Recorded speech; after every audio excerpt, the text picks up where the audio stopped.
hometown, I believe, and he renamed Swampy Creek after his hometown Anglesey in Wales. Now, if you look at the left-hand side, that's the historical form of transport in this area, the horse and cart. And when Melbourne City was actually built around the 1830s, there were only 4,000 people that lived in the township of Melbourne. And Robert Hoddle was actually assigned to develop a township, to build a city on the lands of Narrum. And there were 4,000 people that lived in Melbourne town at that day. But when they designed the roads, Robert Hoddle deliberately had the roads built, the main roads built 99 feet wide to allow 16 horse-drawn cars to do U-turns in the middle of Melbourne town. And here is Anglesey River, everyone. One of my most beautiful spots here in Anglesey, on your left and right hand side. And as we make our way out of Anglesey, we'll start to see the beautiful Bass Strait.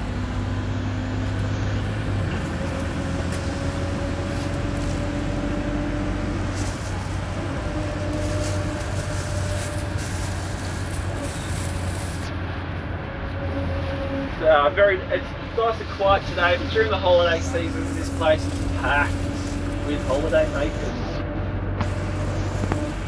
all the way along the coast, especially major stops like Anglesey, Lorne, Apollo Bay are very, very popular with summer tourists and locals alike. So as we start to make our way up the beautiful coastline, which is elevated at some points more than 80 to 90 metres above sea level, this section of cliffs are made from sandstone. A little bit further up at Port Campbell will be more limestone and calcium coastal cliffs. This section here is quite elevated above sea level, and you'll see out to the beautiful Bass Strait on your left hand side. Welcome everyone to the Great Ocean Road views.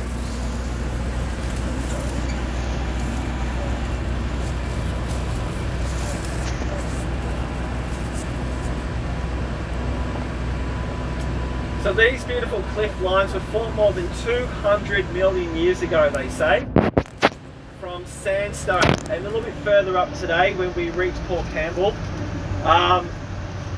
scientists say that the coastal cliffs of Port Campbell were formed more than 300 million years ago.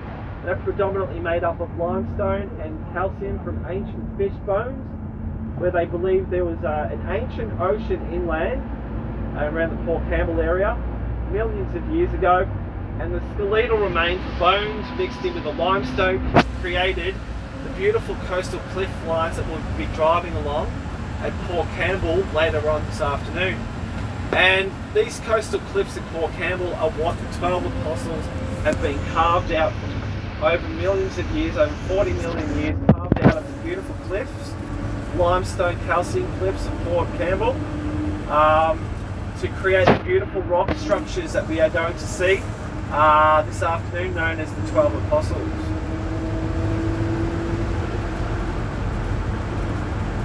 Now, just a little bit about the waters of Port Campbell and the weather and the water and general climate conditions of Victoria and along the coast.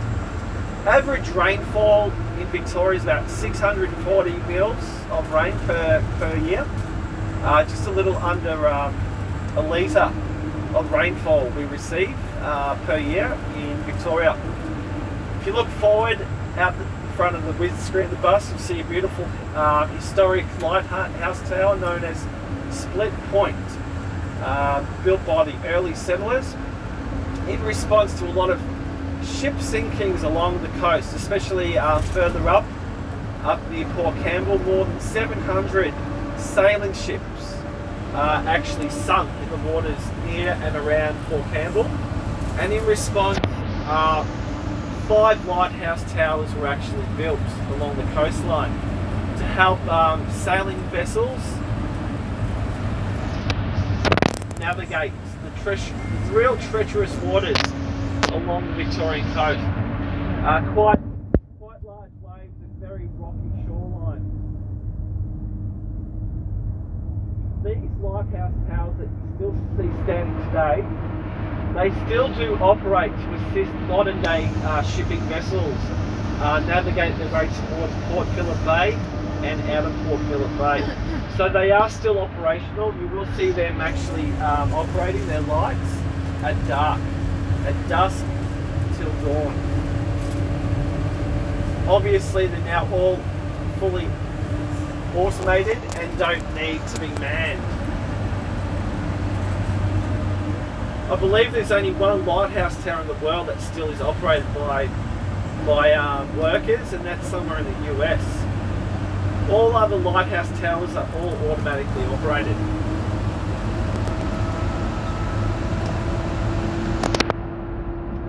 And for anyone that is or knows of anyone that's a lighthouse enthusiast, this section of Victoria is the place to come along to see the 5 beautiful lighthouse towers that are dotted along the coastline.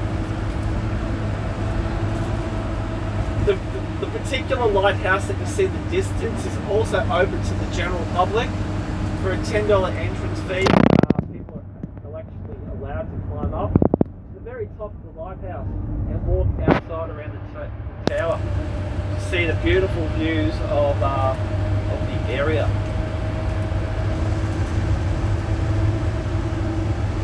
It gets quite cold here in the winter. The average temperature in Victoria, the maximum is generally about 14 degrees, and overnight low of generally about 5 to 6 degrees overnight. From time to time, the overnight temperatures can drop below 0, and these waters are quite cold in winter, but they don't drop to freezing or below freezing or below 0. In these waters, what can be found? What sort of marine and fish life? Snapper can be fished in these waters. Great white sharks can be found swimming in these waters. Salmon, people know of salmon. Kingfish, whiting.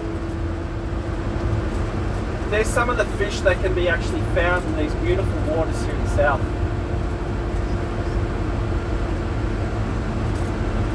And in the warmer summer months of Victoria, whales that migrate from the Antarctic to feed can be seen out in these waters as well. Sometimes from the coastline with the naked eye. They also do whale tours in the summertime, where they'll actually they'll sail you out to get a closer look at the beautiful whales. Humpback whales, the great southern whales can be found in these waters. We don't get killer whales. Killer whales are the only natural predator of the great white shark. So there's no natural predators out in the waters here to keep the great white sharks in check. The great white shark has actually got the world's most powerful bite of any animal on the planet. More than 1,000 kilos of biting force, and it has 3 rows of teeth, 3 rows of very, very sharp teeth, and they can be found out here in these waters. Generally, it's not advised to swim in these waters unless you're swimming along a supervised beach by lifeguards, which are there are quite a few along the coastline. There are beaches that are supervised by beach guards, lifeguards.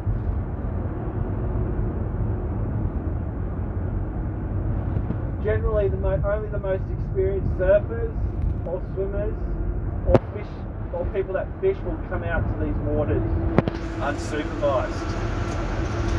Sometimes they say you've got to risk it for the biscuit. That's an old saying.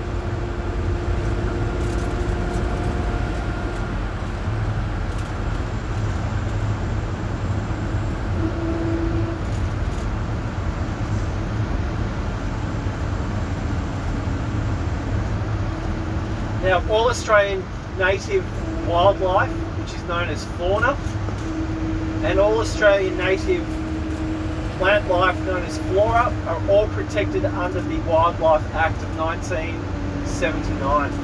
So everything that you see in this area, all the native plants and animals, they're protected by law. They cannot be hunted, they cannot be destroyed, they cannot be captured in terms of wildlife, they cannot be kept as pets. Flora cannot be damaged in any way either. So the environment is highly, highly protected here in Australia, and in this particular case in Victoria. There's one thing that you don't mess with in Australia, is the environment. We're pretty easygoing people, but when it comes to the environment and nature, we don't take a backward step. Now, speaking of backward steps and not taking a backward step, on the Australian emblem you'll see two animals. One is the kangaroo on one side of the Australian emblem, and the other side is the Australian emu. Both Australian native animals that are known not to take a step backwards. Always moving forward. So the kangaroo, the native Australian kangaroo, cannot walk backwards, nor can the Australian native emu either.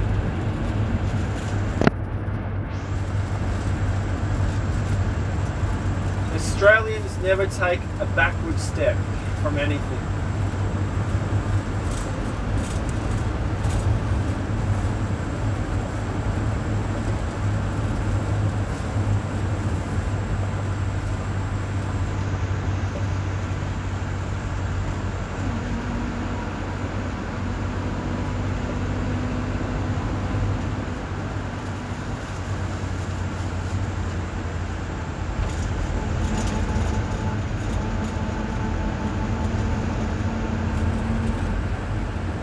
So a little bit further up on your left hand side, up on the hill, you'll see a little grey building, a little grey house.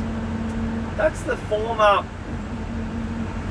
filming site of a very, very famous Australian movie called Mad Max, starring Mel Gibson. And that location was used in the film. And it was only one of three buildings to have survived the bushfires in 1983. One was the Lighthouse Tower. The other was this building that you see, this little home on the left hand side. A little bit further up is a pole on a house, or known as a light, the house on a pole. They were the only three structures that actually survived the very, very intense bushfires in 1983 through this area. Everything else you see in this area has regrown or been rebuilt since 1983. As I mentioned, more than 75 people lost their lives as well on that particular day in 1983 on Ash Wednesday.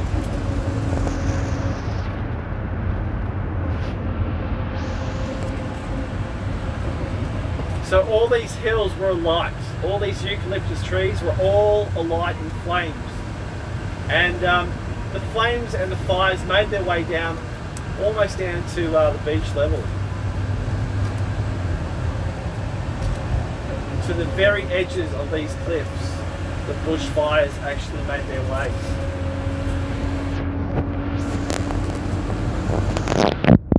And a little further up ahead, on your right hand side, is this awesome house on a pole, guys.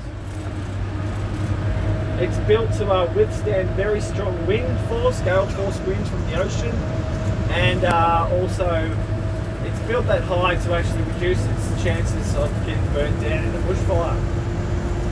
And it survived the bushfire of 1983.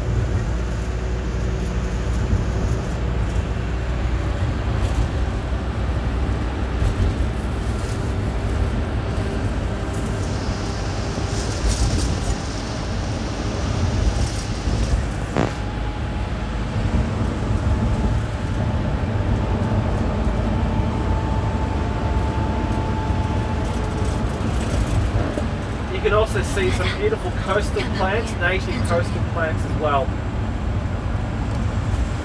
They're more resilient to the very high levels of salt in the air, more so than the eucalyptus trees. Once the eucalyptus trees lose their leaves and they're exposed without leaves, the actual salt air can actually kill the trees off, the eucalyptus trees. But these beautiful native shrubs that you see along this coastline now, they're much more resilient to the high levels of in the atmosphere along the beach here, along the coast. And they're home and shelter to many native Australian animals.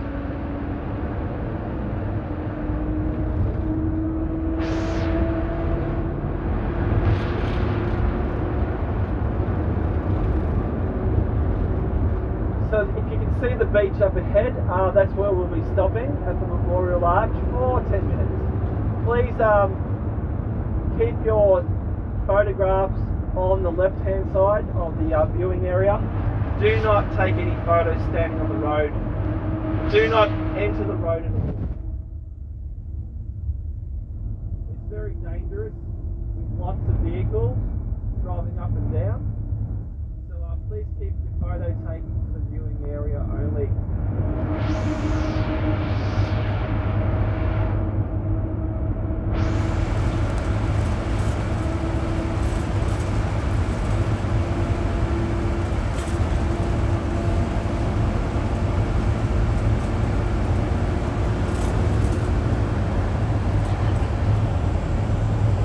Okay, so this is just a very brief stop for 10 minutes, and then we're heading to Kennet River.